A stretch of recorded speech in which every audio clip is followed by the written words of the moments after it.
সাংস্কৃতিক তথা শৈক্ষিক নগৰী ৬০০ বছৰীয়া আহোম ৰাজত্বকালৰ শেষ ৰাজধানী যোৰহাট চহৰ গাতে লাগি থকা নৱালী হৈ চৰ্দাৰলী টিমটিমিয়াৰ এটি প্ৰাকৃতিক মনোৰম চালে চকুৰোৱা চাহ বাগিচা আৰু শাৰী শাৰী সাঁচি গছৰ মাজত সুন্দৰকৈ নানা তৰহৰ ফল ফুলৰ বাগিচাৰ মাজত নতুনকৈ সংযোজন হ'ল জলপৰী নামাকৰণে এখনি আভিজাত্য ৰিজৰ্টখনিত আপোনালোকে জুতি ল'ব পাৰিব নানা লোভনীয় খাদ্য সম্ভাৰৰ লগতে নিৰিবিলি শান্তিময় পৰিৱেশত বিয়া জন্মদিন বা অন্য যিকোনো অনুষ্ঠানৰ সুবিধা লাভ কৰিব পাৰিব এই জলপৰী ৰিজৰ্টত।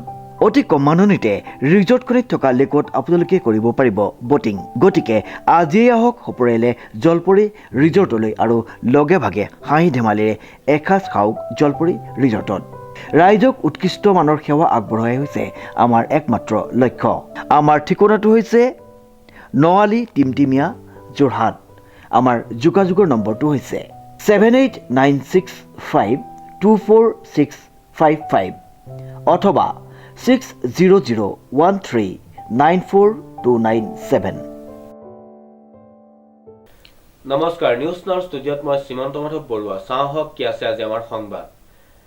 বিশিষ্ট শ্ৰমিক নেতা তথা অসম চৰকাৰৰ দুটা কাৰ্যকালৰ মন্ত্ৰী এজন গান্ধীবাদী আদৰ্শবান নেতা গজেন তাঁতীৰ জন্মদিনৰ উপলক্ষে গ্ৰন্থ উন্মোচন। নিউজ নাওৰ এক প্ৰতিবেদন।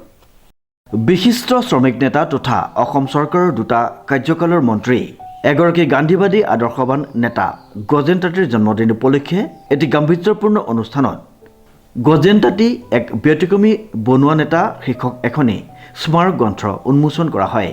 উল্লেখযোগ্য যে সাংস্কৃতিক তথা শৈক্ষিক নগৰী যোৰহাট চহৰস্থিত যোৰহাট বিজ্ঞান কেন্দ্ৰ আৰু তাৰকাগৃহৰ প্ৰেক্ষাগৃহত গজেন তাঁতী এক ব্যতিক্ৰমী বনুৱা নেতা শীৰ্ষক এখনি স্মাৰক গ্ৰন্থ উন্মোচন কৰাৰ লগতে এখনি স্মাৰক বক্তৃতা প্ৰদান অনুষ্ঠিত কৰা হয়।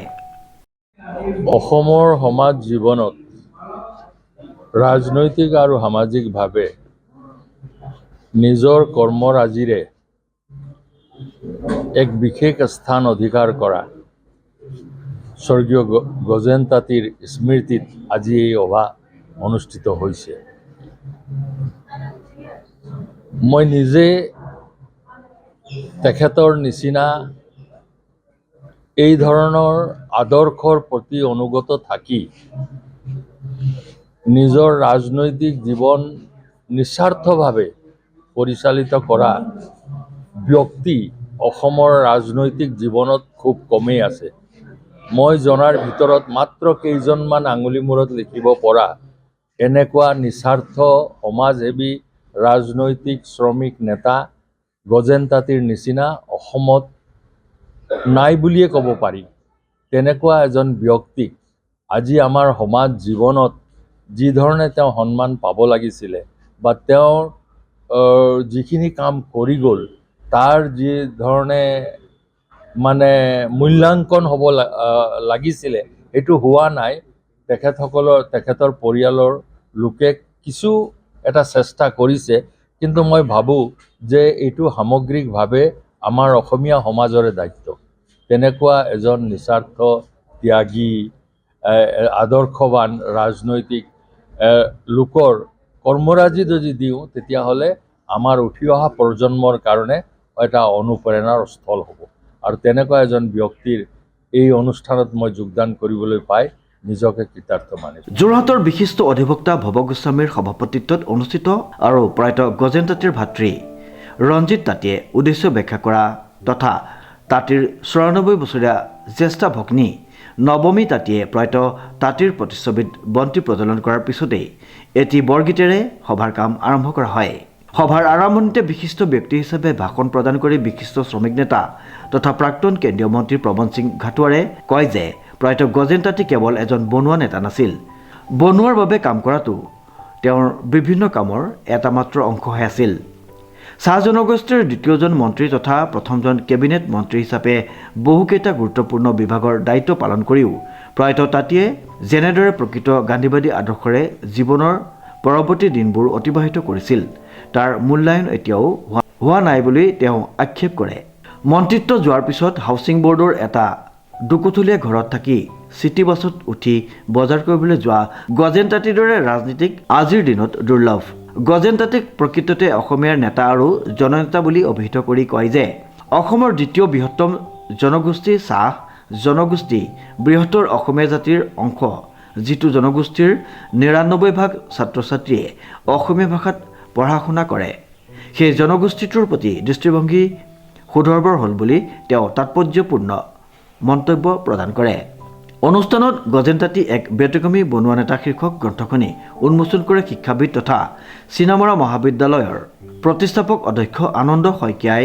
লগতে তেখেতে জানিবলৈ দিয়ে যে গজেন তাঁতীৰ দৰে আদৰ্শৱান ৰাইজৰ সেৱক ৰাজনৈতিক তথা সামাজিক নেতাজনৰ মৃত্যুৰ ইমান বছৰৰ পিছত তাকো পৰিয়ালৰ উদ্যোগত এই অনুষ্ঠানটি অনুষ্ঠিত কৰিব লগাটোৱে উদ্বেগজনক।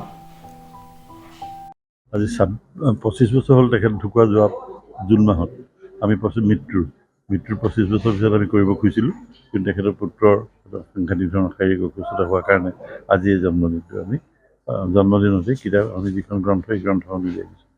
তেখেতৰ জীৱনৰ বিষয়ে একেবাৰে সাধাৰণ ধৰণৰ জীৱন যাপন কৰিছিলে আৰু চৰকাৰী বিভাগ বা য'ত মন্ত্ৰী আছিলে সেইবিলাক লৈ তেখেতে কোনোদিন অহংকাৰ কৰাৰ কথা ভবা নাছিলে আৰু সেইকাৰণে পিছৰ চোৱাত তেখেতে কংগ্ৰেছৰ যেতিয়া ভাগ হ'ল তেনেকুৱা পিছতো তেখেতে কংগ্ৰেছৰ সমাজবাদী দলতেই একেবাৰে থাকি গ'ল শৰৎ আৰু মৃত্যুৰ দিনলৈকে তেখেতক বহুত প্ৰলোভন দিয়া হৈছিলে, বহুত দলীয় হিত মাতিছিলে, কিন্তু তেখেত ক'লৈকো নগ'ল। মজদুৰ এজন ব্যতিক্ৰমী বনুৱা নেতা হিচাপে তেখেতে এইকাৰণে কোৱা হয়, তেখেতে মেট্ৰিক পাছ কৰিছিলে ছেকেণ্ড ডিভিজন, তাৰপাছত ব্যতিক্ৰমী বনুৱা নেতা হিচাপে নাম দিয়া হৈছে। ইয়াত মানে প্ৰথম এটা প্ৰবন্ধ আটাইবোৰ এই প্ৰবন্ধ এটা আমি ঘৰুৱাভাৱে লিখিছোঁ আৰু আমি যিসকল শুভাকাংক্ষী তেখেতৰ লগত, কাৰণ গোটেই কিতাপখন আমি লিখি এজনৰ হতুৱাই শেষ কৰাটো আমাৰ কাৰণে বৰ টান আছিলে কামটো, কাৰণ আজি 25 বছৰ পাৰ হৈ গ'ল আৰু যিজন মানুহে সহজ সৰল জীৱন যাপন কৰিছিলে তেখেতক তেনেকুৱা মানুহৰ কথাবোৰ সাধাৰণতে মানুহে পাহৰি যায়। সেইকাৰণে আমি বিভিন্ন ব্যক্তিক যোগাযোগ কৰি সেই যোগাযোগৰ ভিত্তিত আজি তাৰে 3জন ব্যক্তি এটা আহি আছে, পৱন ঘাটোৱাৰী ডাঙৰীয়া এটা লিখিছে, তেনেকৈ লিখি আমি কিতাপখন আজি উলিয়াইছোঁ তেখেতৰ সেই ব্যতিক্ৰমী। লগতে শইকীয়াই জানিবলৈ দিয়ে যে যোৰহাটৰ সচেতন ৰাইজে এই ক্ষেত্ৰত উদ্যোগ লোৱা হ'লেহে এজন পথ প্ৰদৰ্শক গান্ধীবাদী নেতাৰ প্ৰতি প্ৰকৃত সন্মান দিয়া হ'লহেঁতেন। সভাত স্মাৰক বক্তৃতা প্ৰদান কৰি পদ্মশ্ৰী প্ৰহ্লাদ তাছাই কয় যে গজেন তাঁতী আছিল এক মূল্যবোধৰ ৰাজনীতি, সততা, ত্যাগ আৰু আদৰ্শৰ নাম।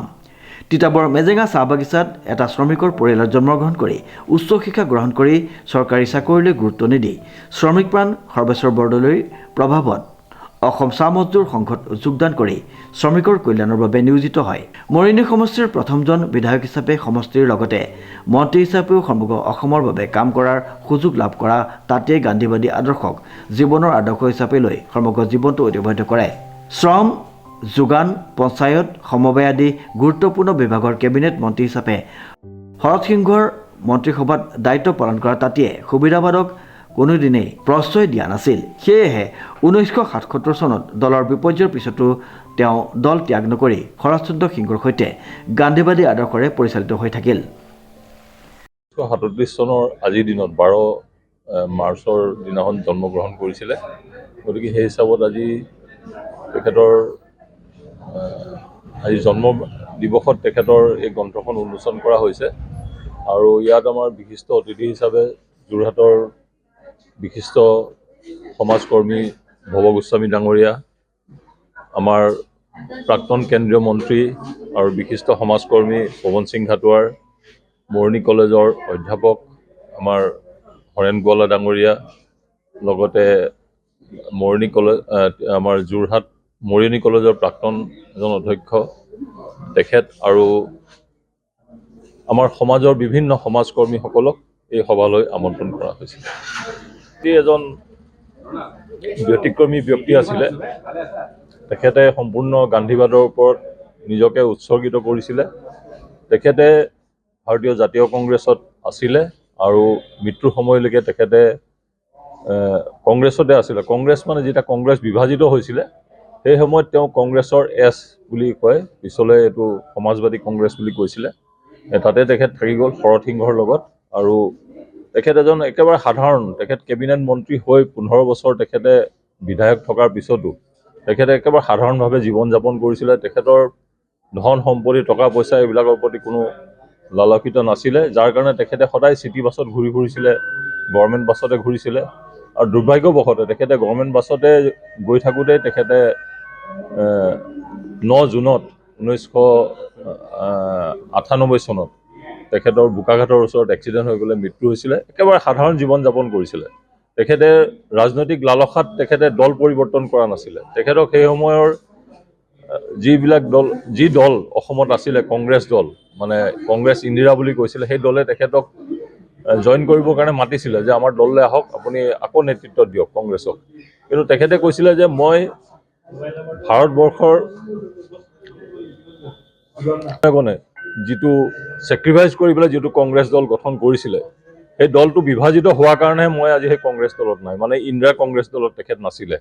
যদি একগোট হৈ থাকিলেহেঁতেন কংগ্ৰেছ, জাতীয় কংগ্ৰেছ হিচাপে থাকিলেহেঁতেন, তেতিয়াহ'লে তেখেতে সেই দলক নেতৃত্ব দিলেহেঁতেন। সেই সময়ৰ প্ৰধানমন্ত্ৰী ইন্দিৰা গান্ধীয়েও তেখেতক আহ্বান জনাইছিলে যে তেখেতে আহি ইন্দিৰা কংগ্ৰেছত যোগদান কৰি অসমক আকৌ নেতৃত্ব দিবৰ কাৰণে, কিন্তু তেখেতে পোনছাতে প্ৰত্যাখ্যান কৰিছিলে।